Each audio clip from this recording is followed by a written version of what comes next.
저번 영상에서 연산력에 이어 귀장력을 복원하는 것을 새로운 목표로 삼겠다고 말씀드렸는데 생각해보니 그게 그렇게 굉장히 어려운 일이 아닐 수도 있겠다는 생각이 들었습니다. 삼역은 이러한 특징을 지니는데 간괴, 곤괴, 건괴로 시작하고 시간, 공간, 인과율에 대한 내용을 담고 있다고 생각됩니다. 따라서 괴의 순서의 구조가 체인 구조, 병렬 구조, 직렬 구조로 서로 다르게 나타날 것으로 예상됩니다. 건괴로 시작하는 주역은 빅뱅으로 인해서 시간과 공간이 창조되는 천체 물리학, 우주론을 기반으로 한다면 곤괴로 시작하는 귀장력은 지구가 생성된 것을 기점으로 하기 때문에 지구과학을 기반으로 하고 간괴로 시작되는 연산력은 자기 복제, 백업으로 사슬처럼 계속 이어지는 생명의 연속적 구조를 가지기 때문에 생명과학을 기반으로 한다고 볼 수 있을 것 같습니다. 귀장력이 왜 곤괴로 시작하는지를 알기 위해서 원소의 생성에 대해서 알아보면 이와 같이 지구상에서 생성될 수 있는 원소는 하나도 없습니다. 빅뱅으로 인해서 생성되었던 것이든지 아니면 어떤 별에서 생성되었다가 그것이 폭발할 때 우주 공간으로 흩어진 것들입니다. 우주 공간에 흩어진 원소들을 모으는 힘, 만유 인력이 바로 곤괴가 의미하는 것이고 그로 인해서 지구라는 별이 생성되는 것입니다. 이러한 관점에서 건곤이라고 할 때 곤괴는 지구, 건괴는 지구의 여집합인 공간과 그 공간에 존재하는 1월 성진을 포함하게 될 것입니다. 귀장력은 동시적인 병렬 구조를 가질 것으로 예측되기 때문에 괴의 순서를 정할 수는 있겠지만 그것이 큰 의미를 가지지는 않을 것 같습니다. 건곤의 경우 지구, 즉 곤괴의 여집합이 곧 건이기 때문에 곤이 생성됨과 동시에 건이 존재하게 됩니다. 곤괴가 비록 세 개의 양효로 표현되지만 결국은 일양에 불과한 건괴를 초효에 얻으면 득건초효, 진괴가 되고 건괴를 중효에 얻으면 감괴가 되고 건괴를 상효에 얻으면 간괴가 되는 것으로 설명하는 방식이 있는데 이러한 논리라면 일양 이름인 건곤이 초효에 있는 진, 소는 동시에 생성되고 그 다음에는 감리가 동시에 생성되고 그 다음에는 간태가 동시에 생성된다고 보아야 할 것입니다. 더구나 이것들이 지구상에 존재하는 원소들이라면 지구는 스스로 이런 것들을 생성할 능력이 없고 이미 다른 별에서 만들어진 진손, 감리, 간태를 만유 인력으로 모아서 형성된 것이기 때문에 모을 때부터 이러한 요소들이 이미 존재하고 있었던 것이라 보아야 할 것입니다. 따라서 이것들이 최초에 만들어질 때에는 정해진 순서가 있었겠지만 지구라는 상황에 한정시켜 본다면 지구의 생성과 동시에 존재했다고 보아도 무방할 것 같습니다. 시장에 가면 당근도 있고 무도 있고 양파도 있고 이렇게 나열하는 게임에서 순서를 뒤집어서 말한다고 해도 틀린 것이 아니듯 이미 만들어져 있는 요소들을 끌어모으는 곤괴를 시초로 하는 귀장력에서는 괴의 순서를 따지는 것이 큰 의미가 없지 않을까 싶습니다. 저는 귀장력을 공간적 해인 모델로 보려고 합니다. 도장을 찍으면 모든 글자들이 동시에 찍힙니다. 우리나라는 행정구역상 여러 개의 도로 나뉘어져 있는데 어떤 기준으로 순서를 정하는 것이 가능은 하겠지만 그 순서는 임의적인 것일 뿐으로 기준에 따라서 얼마든지 바뀔 수가 있는 것입니다. 이와 같이 귀장력의 64개는 주역과 같이 어떤 직렬적인 순서를 가지는 것이 아니라 모든 괴가 동시에 병렬적으로 생성되는 해인 모델로 볼 수 있을 것 같습니다. 왕좌의 게임에서 피터 베일리시가 산사 스타크에게 해준 이 이야기가 귀장력의 공간적 해인 모델에 가장 적합한 설명이 아닐까 싶습니다. 전투의 장소, 전장을 남부나 북부에 한정짓지 말고 마음속에서 모든 곳으로 확장하고 친구와 적의 관계에서도 모든 가능성을 고려하라고 하였는데 이것은 공간적 신무극 모델을 의미하고 모든 가능한 상황이 동시에 발생한다고 하였는데 이는 동시성을 나타내는 해인 모델을 의미한다고 볼 수 있는 것입니다. 저는 이제까지는 주역을 이렇게 활용해야 된다고 생각해 왔지만 실제로 주역은 이렇게 자유로운 구조라 보기는 좀 힘들고 정형화된 어떤 규칙들에 의한 제한이 존재한다고 보는 것이 더 사실에 부합한다고 생각됩니다. 따라서 이 부분을 귀장력으로 돌리는 것이 더 적절할 것 같습니다. 연산력도 해인 모델이라고 말씀드린 바가 있는데 연산력의 경우에는 조합 가능성의 해인 모델이라는 얘기였습니다.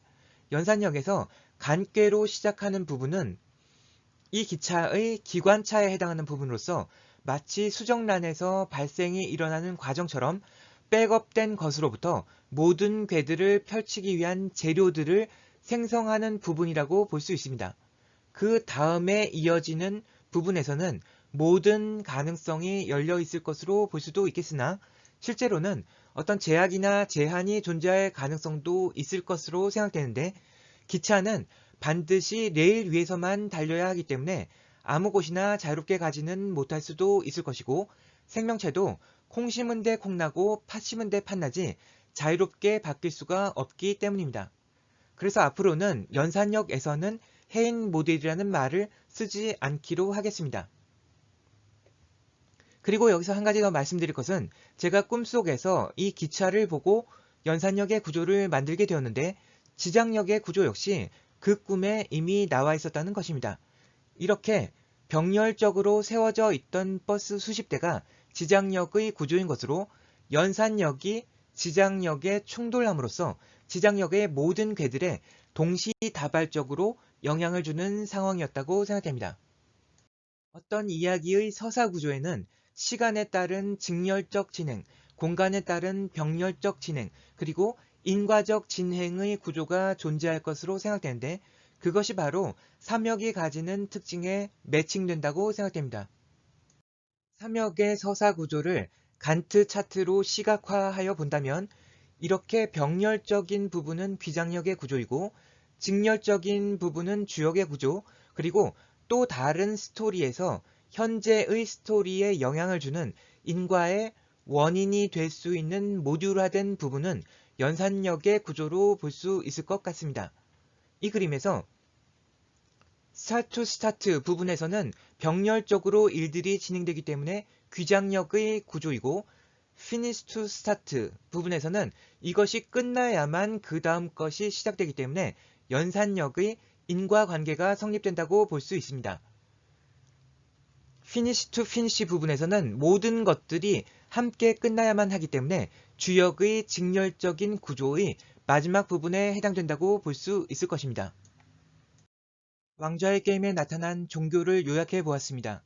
옛 신은 원래 숲의 아이들이 믿는 신인데 최초인인 북부 사람들이 이를 받아들였습니다.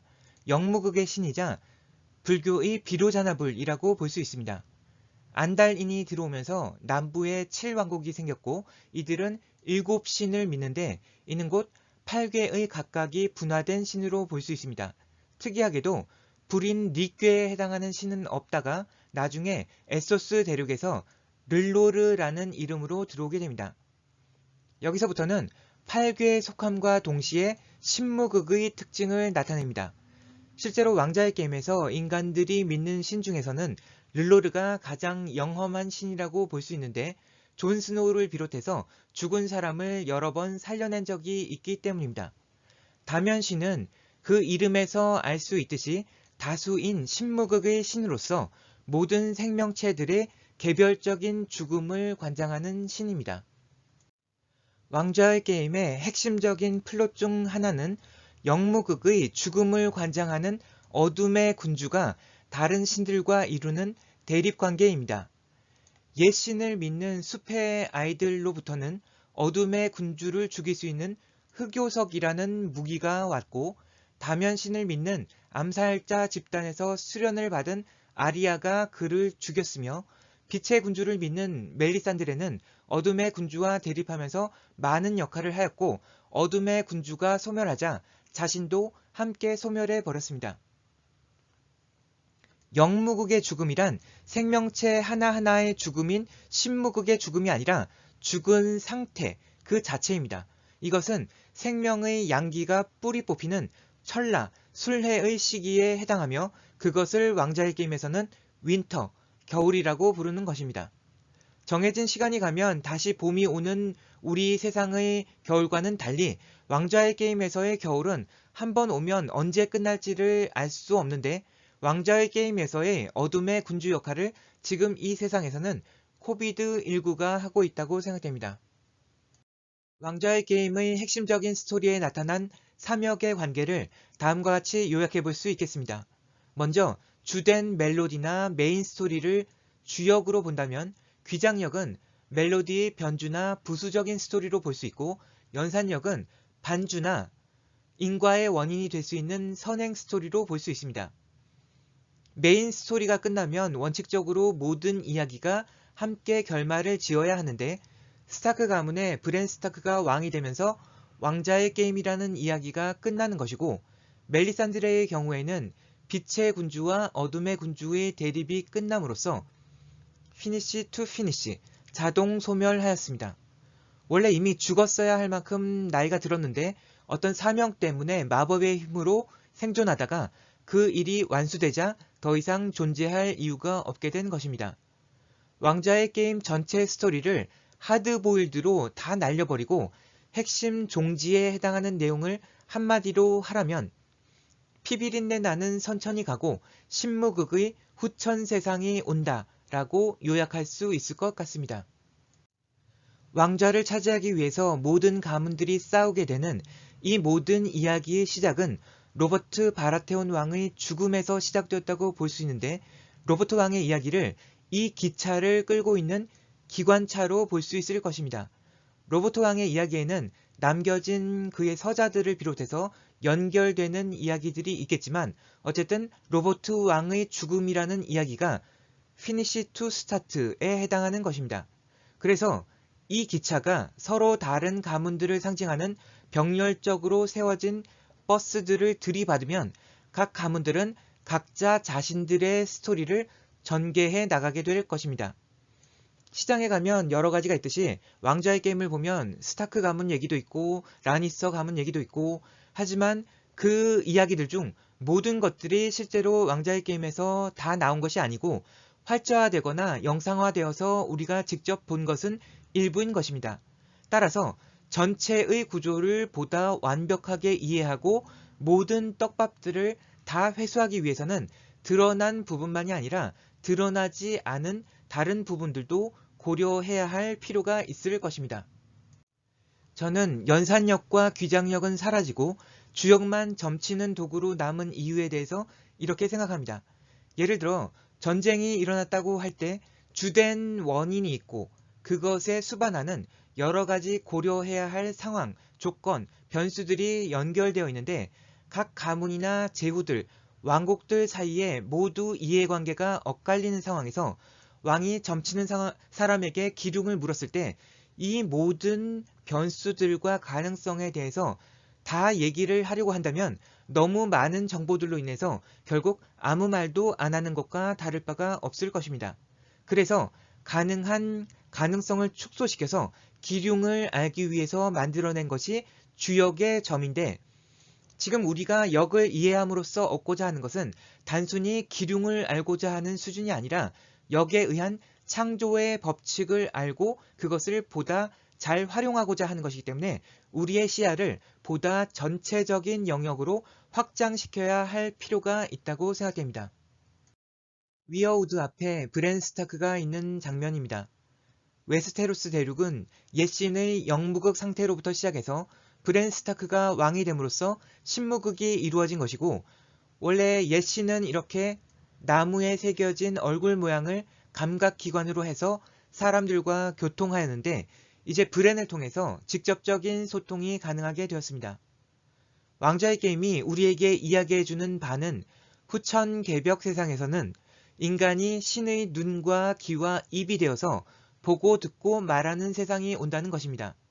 사실은 원래부터 그랬는데 대부분의 인간들이 그것을 알지 못하다가 이제 대부분이 자연스럽고 당연하게 그것을 알게 되는 세상이 오는 것이고 그로 인해서 선천에서 인간들끼리 서로 싸우고 해치고 죽이는 갈등 상황에서 벗어나서 모두가 평화롭고 안정되게 살 수 있는 세상이 온다는 것입니다. 어떤 명확한 증거와 근거에 기반한 것이 아니라 상상과 추측만으로 연산력과 규장력을 복원한다면 사실 학문적 엄밀함과 정확성을 기대할 수는 없는 일입니다. 하지만 단지 조금이라도 어떤 유용함을 찾아낼 수 있다면 저는 이러한 시도가 의미 없는 일은 아니라고 생각하며, 불가능해 보이는 것도 때로 가능하게 만드는 것이 메타포 방법론의 마법과도 같은 효용이라는 것을 말씀드리고 싶습니다. 들어주셔서 감사합니다.